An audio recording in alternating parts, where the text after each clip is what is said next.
So our main man Everett here is going through some leukemia treatment, and I think it's like 7-8, and he is going through blood transfusions and different things like that medically. Samantha McIntyre has been the one that's given us the ability to work with Everett, and we want you to know, buddy, like, we're behind you 100%. The Lions are behind you 100%. We're going to be sending you a shaker cup. We're going to be getting you some cutoff shirts, rep the muscles and rep the pride, brother. We will be praying for you.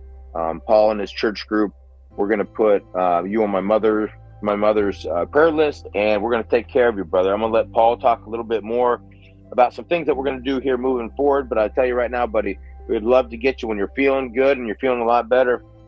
We'd love to get you on the podcast, my man, and talk to you.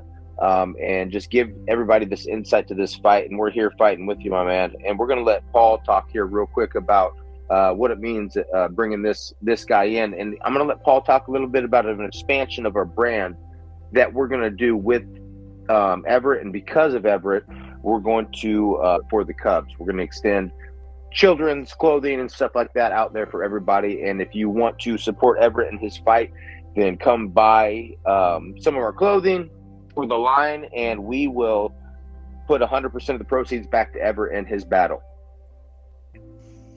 Everett, my man, first and foremost, when Skylar told me about everything that was going on and your story, I was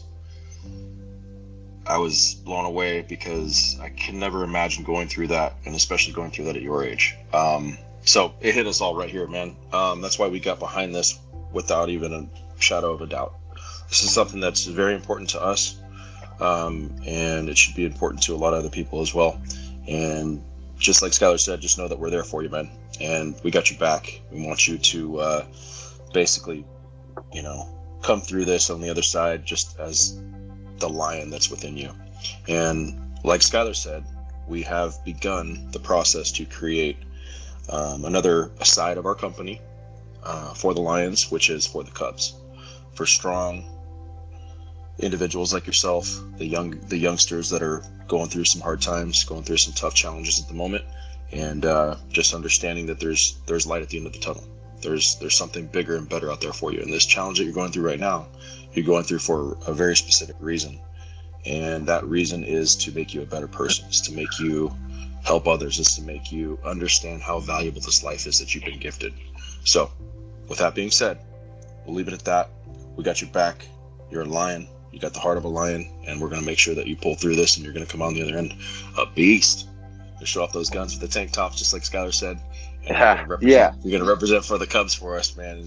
And I just want to take my head off and just bow your head, and we'll just say a quick prayer for the big man.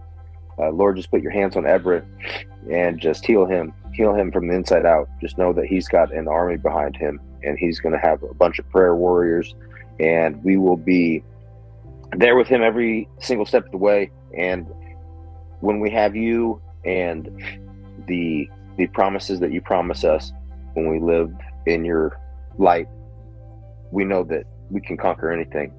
And so we look to you, Lord, in this tough time to bless this young man and bring him and make him a stronger individual. We praise your name. Amen. Thank you for that, man. That was really good. Please follow the links below to go help Everett in whatever way possible with his GoFundMe. Also, grab whatever shirt you can as the proceeds go to Everett. And For the Lions will be developing a For the Lion line just for Everett. First and foremost, to everybody, welcome to reality. We keep it real as a motherfucker around here, and we don't lie.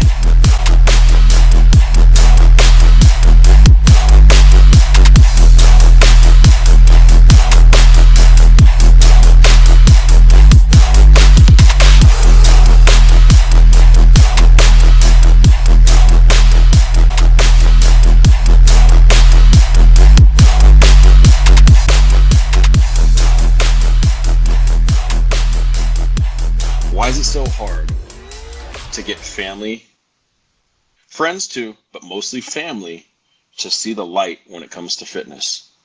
I've got an amazing platform. I used it myself. Back in 2020, Skylar put me through this program called Ready to Win. 6-week foundational program that got me in shape for a TV pilot that I shot back then called Newalt. From that point on, that structure, that foundation, all those tools that he taught me, I've taken on to the next level. I've built this into something based on those foundational skills that I gained from Skylar's teachings. So I've got the results. Anybody could do it. It just takes the discipline. It takes you wanting to do it. It takes you putting everything else aside. It takes that you got to push yourself. It takes that sense of self to where nothing else is going to get in your way. Nothing's going to stop you. And this is what it is. So we had this conversation at one point in time where I've got a family member, this one particular family member who knows she was around when I was going through this process of the 6-week foundational program. Saw me go through it, saw my body change drastically within those 6 weeks. And then when the time came, she's always talking about fitness. She always wants to get in shape. Oh, I'm too this. I'm too fat. I got to get in shape. I got to start doing this. I got to start doing that. Great. We got the program for you. What are you waiting on? I'm right here. Skylar told me this in the beginning when I first got into this. He was like, just be prepared because a lot of people don't really want it. They want the quick fix. They want the easy way to get something. They want the shortcut. They want a magic pill. And I'm here to tell you there's no fucking magic pill. It's going to take work and a lot of it.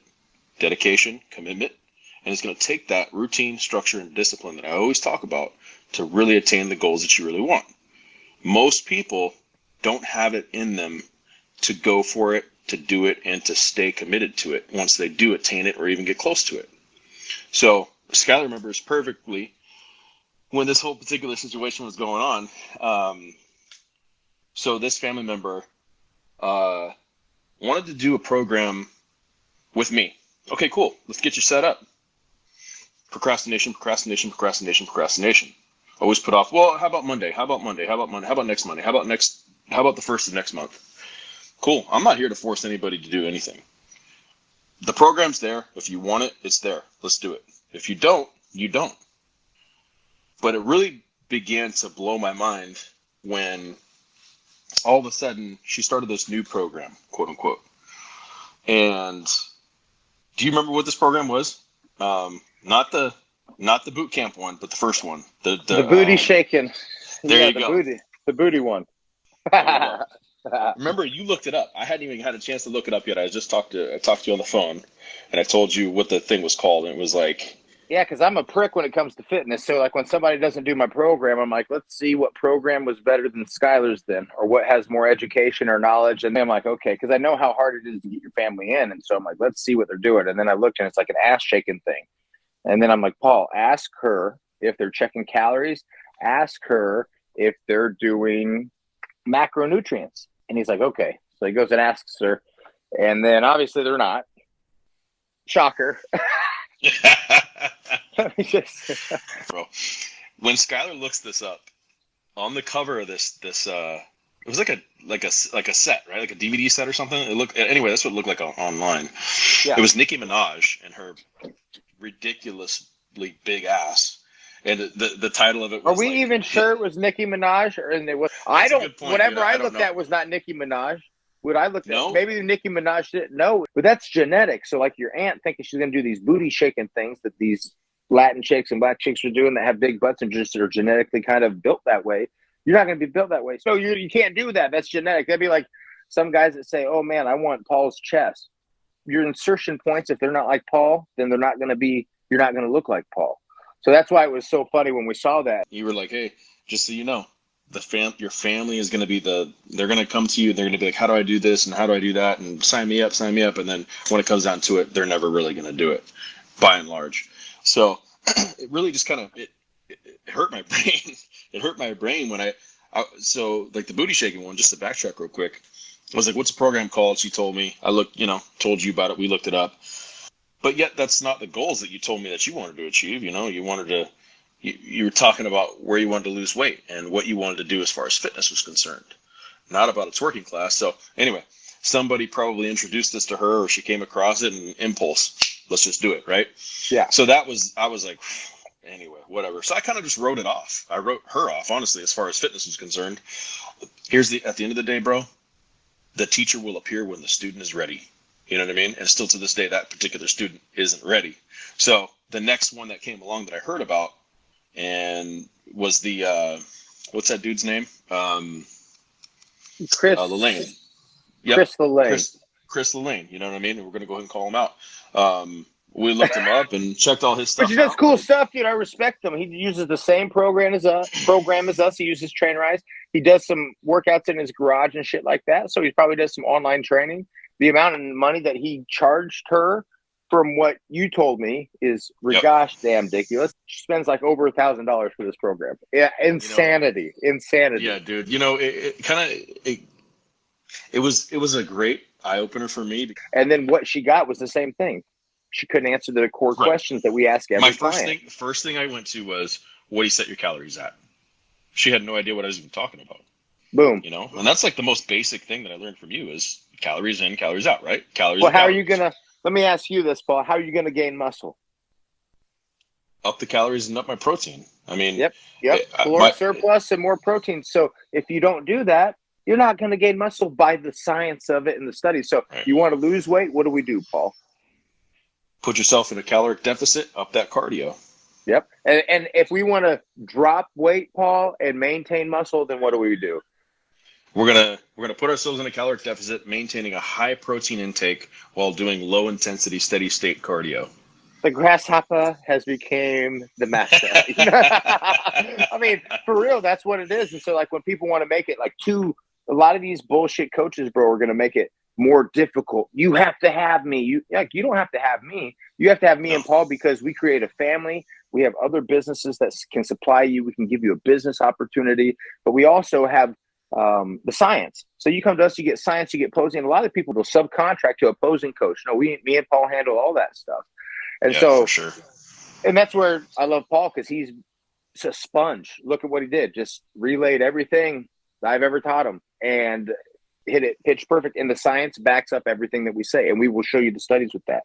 Because if we measure those calories and those macros, that's the secret ingredient. And then managing the workouts, because think about how successful people would be if they just Weight Watchers.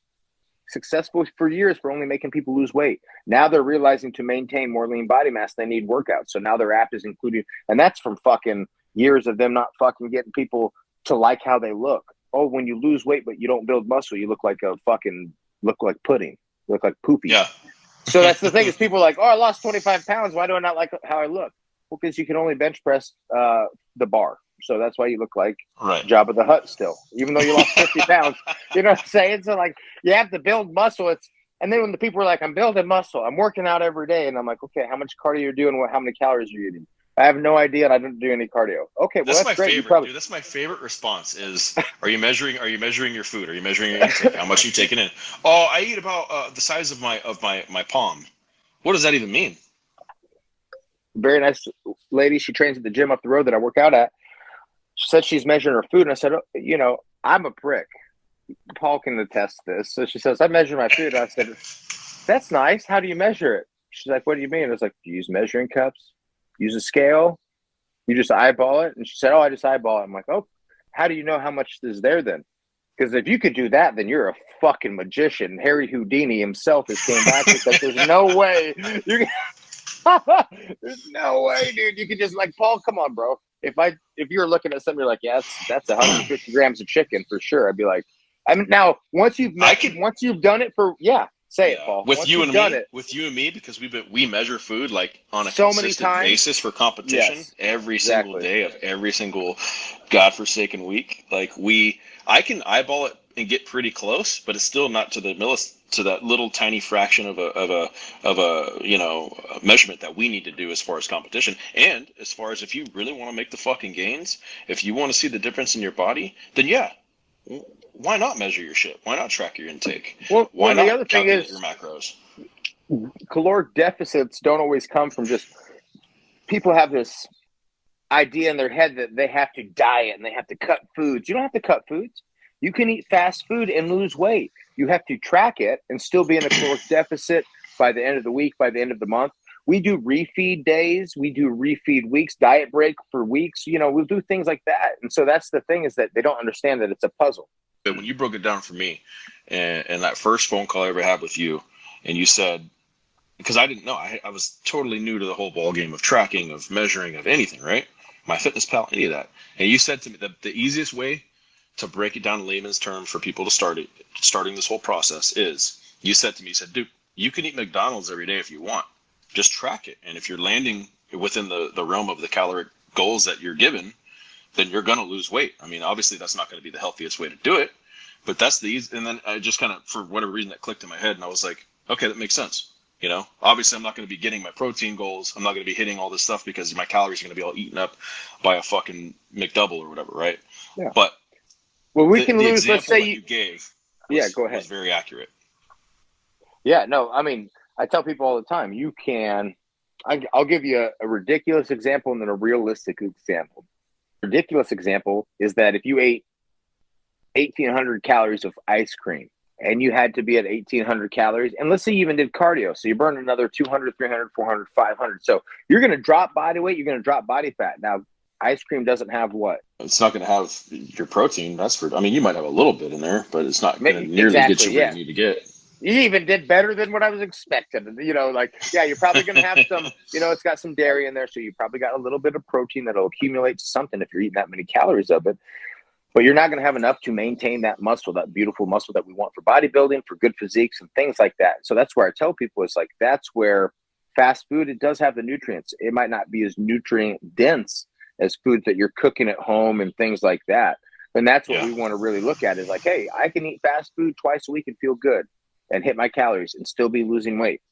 Don't change it then. That's great. If it ain't broke, don't fix it. But if you're under on your protein and you want to look more muscular, okay, we might have to cut out a fast food meal and eat a whole food and a meal that you cook yourself.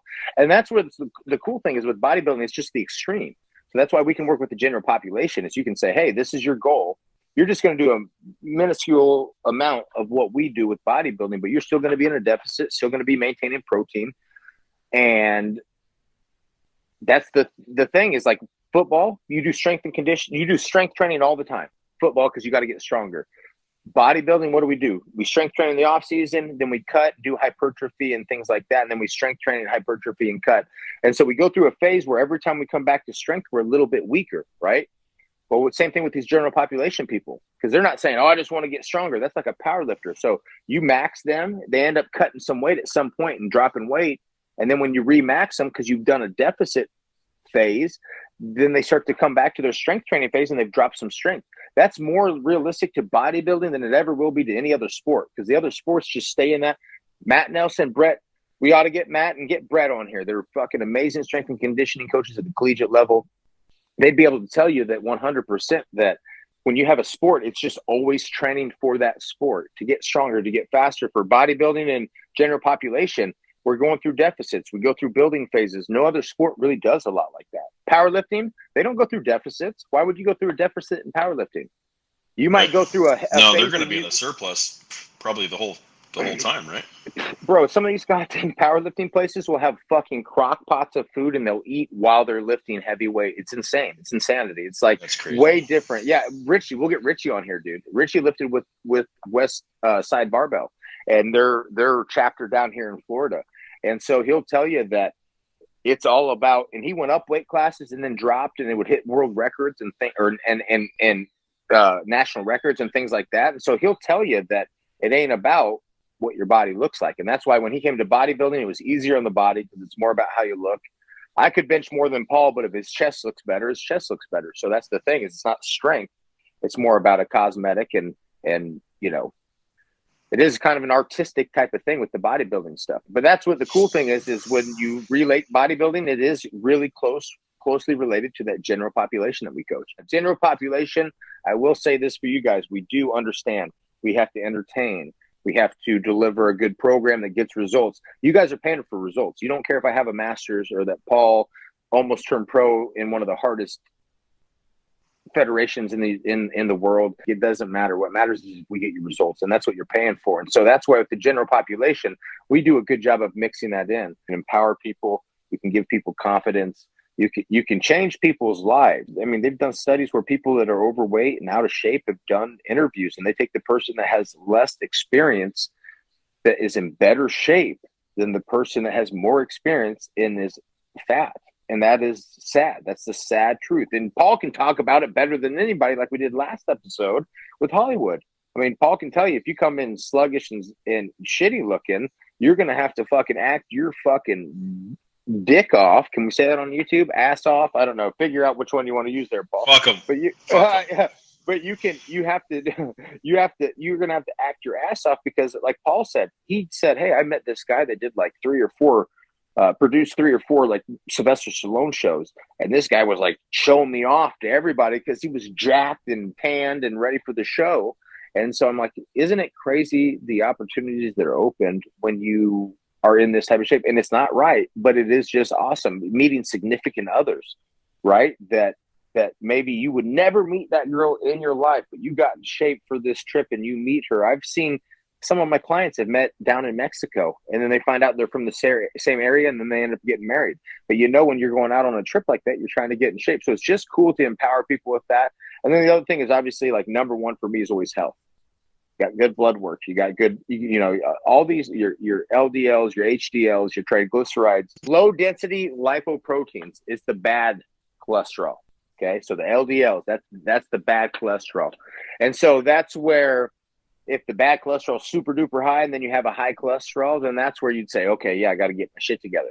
But if you have the HDLs, it's the high density lipoprotein, and that's the healthy cholesterol. So if you have a low density lipoprotein, which is your LDL, which is the bad cholesterol, is high, which is saying, hey, I'm overweight, I have blood pressure issues. Okay, maybe that cholesterol is something to be worried about then that I'm high.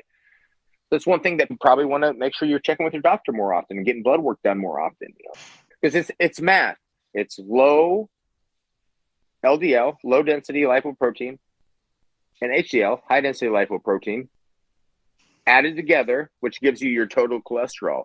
Do so heavily because I don't know all the science behind it like that. I mean, obviously I'm learning, and I have learned a shit ton from you, but this is your forte, and I love the fact that we have all this knowledge at the ready from you. So it's like when we get people like our clients and when we run our groups and Ready to Win, I'll get stumped quite a bit, dude, when it comes to like scientific type of questions like this one here that you just broke down. You know what I mean? Like the high and the lows, like these are, you tackle these like it's again, when we have the 1-2 punch of you and me running this whole program, and we have science of it, and then we have everything just kind of combined, it makes it such a great program. Which brings me back to my initial point, which is, it doesn't make sense to me why my aunt chose to do those shitty programs. Yeah. No disrespect to those other programs, but they're not our program. I looked at the results that were gained from those programs, from what I could find online back when we researched it.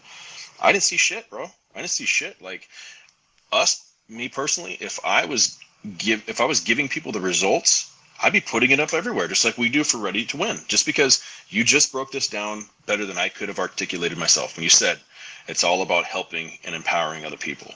That has been my life's goal since day one, when I went down to LA and subjected myself to so much negativity that my self-confidence got beaten to a fucking bloody pulp, that I never wanted to make anybody else feel as bad as casting directors, agents, and producers made me feel. You know what I mean? So that's what I just can't even believe that. No, dude, it's a real deal. But you know what? I don't regret it whatsoever, because it built me into who I am today, right? And Now, Well, what is that? That's respecting the process. That's enjoying the journey. Like, you have to enjoy that part as much as that sucks. Those times that you were down, that's what built you to the man that you are today. That's what built you to the man that I wanted to be a business partner with and consider like a brother. No, seriously though, and it's like, you know, I mean, because it is about the journey. It's not about the destination. You know what I mean? And that's the thing that I had to come to terms with. And I got that late, bro. It didn't start clicking for me until I was like mid 30s, honestly, like early to mid 30s, when I was like, all the shit I've been through, I didn't start seeing the fruits of my labor, bro, that I started putting in at 22, 23. I didn't start seeing the fruits of my labor until I was like 37, 38. When I booked the Express campaign, life skyrocketed. And then it was like, okay, now we can see some fruits of this labor I've been putting in for all these fucking years, right? And I'm not mad about it by any means. I'm happy about it because it was that journey that created this man right here. You know, and that kind of brings me to the whole thing of like, I heard this great quote on Andy Frisella's Real as Fuck podcast, and he was saying, well, maybe it wasn't him saying it, but somebody on there said, slow success builds character, fast success builds ego. And think about that, right? Slow success. That's what I had in the entertainment industry. Very, very fucking slow success. If I would have went out there and got fast success and blown up just like that, I'd have burned through that money. I probably would have got into some shit I probably shouldn't have been into. I would have got caught up in some other bullshit and I would have fizzled out, you know? But because of the fact that I got slow success, my character was built through all those failures, all that, you know, falling down, getting scratched, getting scraped, getting beat up, all this stuff. That's what built the character and built me into this man that I am today. It's like this. When you fail, you learn what you're made of. When you succeed, you learn what you're capable of. You and I have talked about how God works in such mysterious ways, but it's really not that mysterious because it's all planned. How He put you and me into the same path, right? Yeah. He put us on this trajectory where we met.